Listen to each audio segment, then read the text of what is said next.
तळागाळातल्या कार्यकर्त्याला खऱ्या अर्थाने ताकद देणारा, उभं करणारा आमच्या अजितदादा आज आपल्यामध्ये नाही आहेत.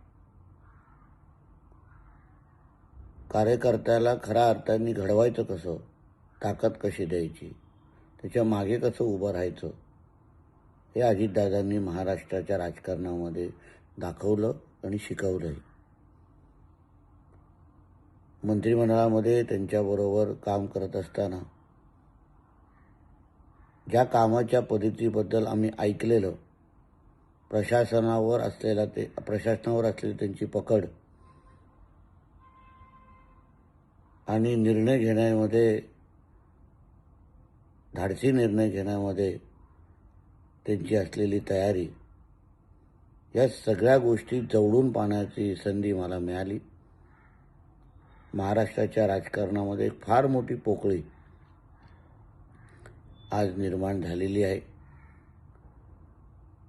मी अजितदादांना भावपूर्ण श्रद्धांजली अर्पण करतो.